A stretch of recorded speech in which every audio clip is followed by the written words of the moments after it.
My name is Serhiy.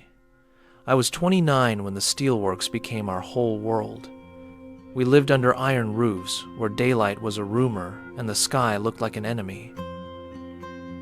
Mariupol was besieged for months in 2022. Azovstal became the last pocket of organized defense, a labyrinth of tunnels, workshops, and bunkers where hundreds held out. We ate what we could store, slept in shifts, and pretended the narrow day was normal. The tunnels smelled of oil and smoke. Every step echoed like a verdict. We read messages from home that we dared not answer. Hope and fear were the same thing down there. I learned to measure time by the cadence of artillery.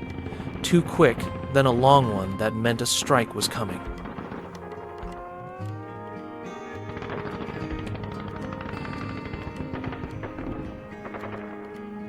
One morning it felt like the plant itself coughed up fire, the sky filled with tracer lines.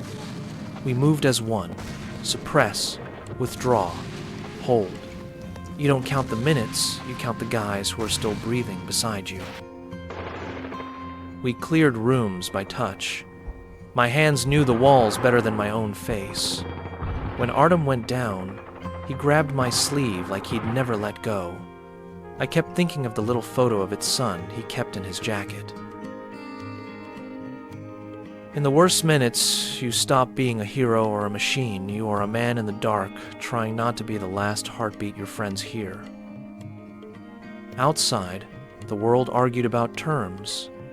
Inside, our commanders made impossible choices to save lives. We got a message from High Command. Survive if you can, but don't lose your humanity trying to win a headline. We left in lines. Some walked, some were carried. People called it a surrender. Some called it survival. I remember the sunlight stabbing my eyes like the world saying, "You've been gone too long." Some of us came home later. Some remain in foreign cells or in lists of the missing. The fight changed us. Grit grew like a callus. At night I replay decisions. Could I have pushed harder, shouted louder, changed a single second? The mind looks for meaning and usually finds small mercies.